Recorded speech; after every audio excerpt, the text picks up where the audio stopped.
Une journée classique à Grande-Synthe. Une famille qui vient d'arriver s'aménage un espace dans les bois et monte une tente supposée les tenir à l'abri du froid, du vent, de la pluie et de la boue pour les prochaines semaines. Au même moment, certains essayent de se débarrasser de la boue qui envahit leurs vêtements, d'autres font la vaisselle sous une pluie battante ou tentent de se maintenir au chaud dans des abris précaires. Ça, c'est ma tente.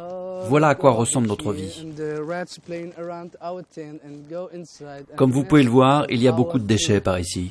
Il y a des rats qui rentrent à l'intérieur des tentes et fouillent dans notre nourriture.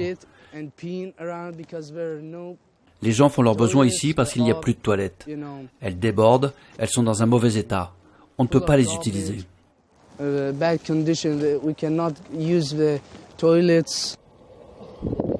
Se déplacer est souvent une affaire d'équilibre. Le sol, comme les vêtements, est recouvert de boue.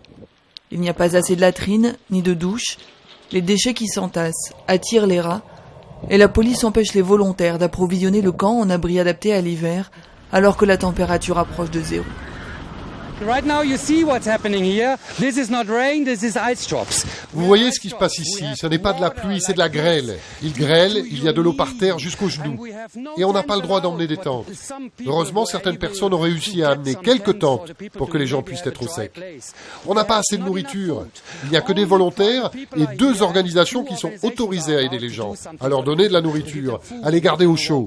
C'est un désastre. Des familles et 250 enfants sont présents à Grande-Synthe. Les conditions de vie, déjà plus qu'éprouvantes pour les adultes, sont dangereuses pour les plus jeunes. Médecins sans frontières et Médecins du Monde proposent une prise en charge médicale aux migrants. La plupart des patients que nous voyons ont des problèmes infectieux liés au froid en fait. Donc on essaye de les traiter, on essaye de les accompagner du mieux qu'on peut, mais malheureusement, comme les conditions de vie ne changent pas, malheureusement la toux persiste, les gens sont malades, sont fatigués. Problèmes dentaires, traitements pour des pathologies chroniques et blessures liées au voyage complètent le tableau. On fait ce qu'on peut, mais on n'arrivera jamais à apporter ce niveau d'humanité et de dignité pour ces gens tant que le gouvernement ne nous appuiera pas. N'appuiera pas les migrants directement. Le 11 janvier, MSF a obtenu l'autorisation d'aménager un nouveau site qui pourra, dans un mois, accueillir 2500 personnes dans des conditions plus acceptables. This is the gate of hospital.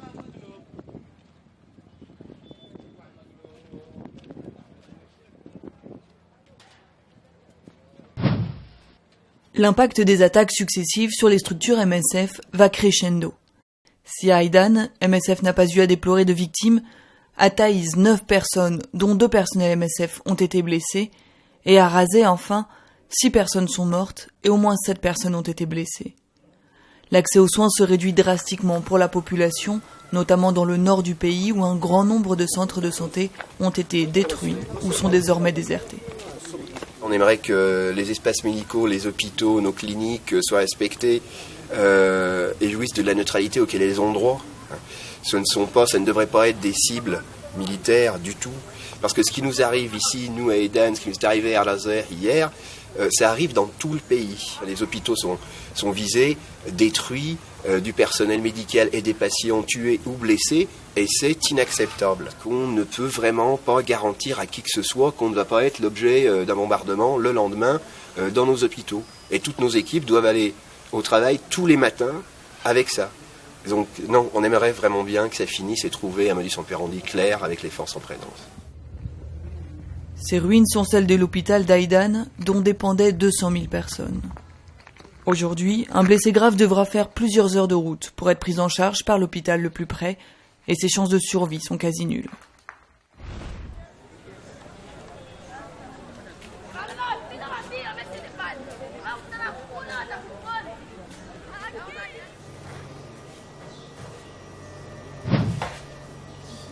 Jeannette est arrivée il y a 2 semaines à l'hôpital de Rutshuru.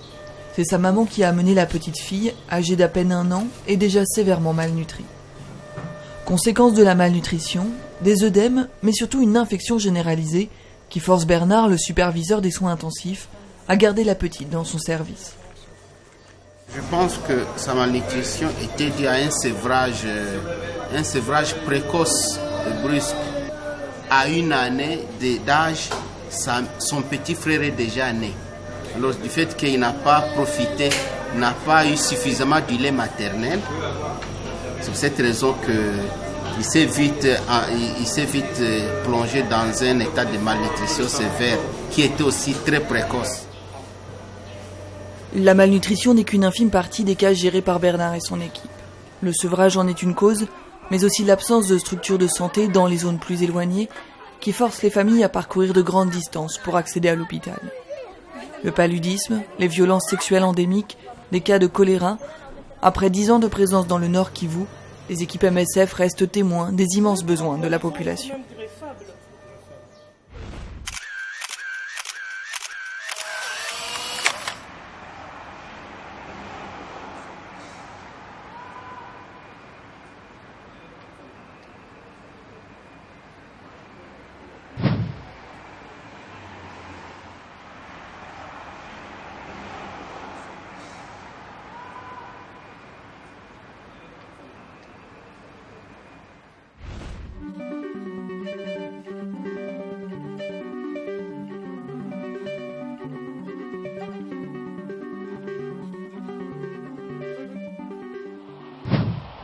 Mars 2014, les premiers cas d'Ebola sont signalés en Guinée. En quelques mois, plusieurs pays et des milliers de personnes sont touchées. Ebola est connu depuis près de 40 ans. Pourtant, au début de l'épidémie, il n'existe ni traitement ni vaccin à cause d'un manque criant de recherche sur les fièvres hémorragiques qui touchent les pays en développement. La prise en charge médicale est donc très limitée et n'empêche pas environ 40% des malades de décéder.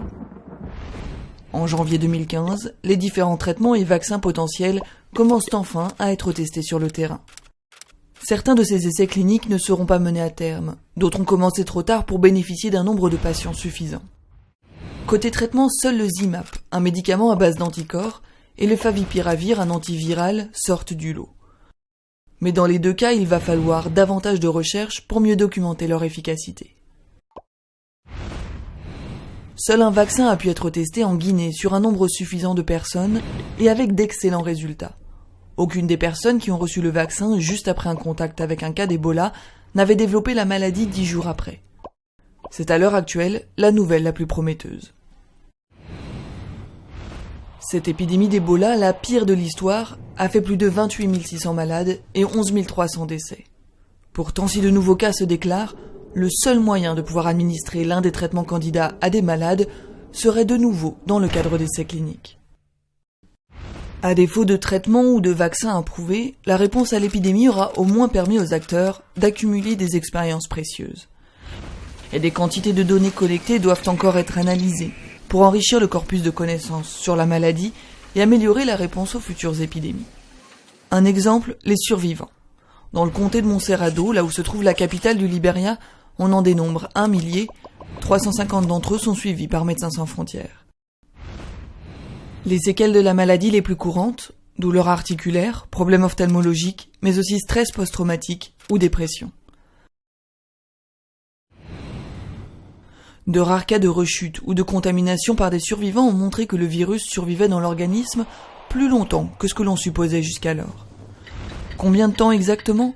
Seul un suivi actif et des études sur le long terme permettront de le savoir. Outre le défi que représente la surveillance post-épidémie, il faut désormais remettre sur pied les systèmes de santé des 3 pays, déjà fragiles en temps normal et complètement à terre aujourd'hui. Au Libéria, 189 membres du personnel de santé sont décédés d'Ebola, soit près d'1 sur 10. En parallèle, de nombreuses structures de santé ont fermé leurs portes et toutes n'ont pas rouvert. Et la question du système sanitaire ne se pose pas seulement en termes de nombre de lits ou de personnel au travail. Chaque dispensaire, chaque centre de santé, chaque hôpital pourrait de nouveau devenir un foyer d'infection si une épidémie refait surface et que les mesures anti-infectieuses ne sont pas suffisamment respectées.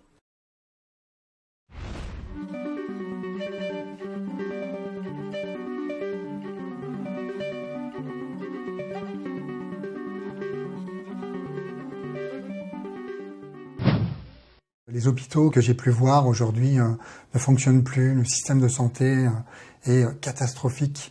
80% des étrangers qui faisaient fonctionner ces hôpitaux ont quitté le pays pour des raisons de sécurité et économiques. L'approvisionnement en médicaments est aujourd'hui aussi très difficile, des ruptures sur tous les hôpitaux où MSF travaille et gros problème de ressources humaines. À côté de ça, il n'y a aucune ONG. MSF est la seule ONG internationale présente avec une présence expatriée sur place. Le côté Est, où MSF est principalement depuis le début de l'ouverture, il y a une chaîne de commandement, il y a une armée officielle reconnue internationalement et il n'y a pas des milices à chaque coin de rue. Donc je pense qu'il y a un vrai espace de travail. C'est probablement pas plus dangereux que Kaboul aujourd'hui où il y a des centaines d'ONG. Donc je pense qu'il faut s'investir et répondre aux besoins actuels qui sont quand même très importants.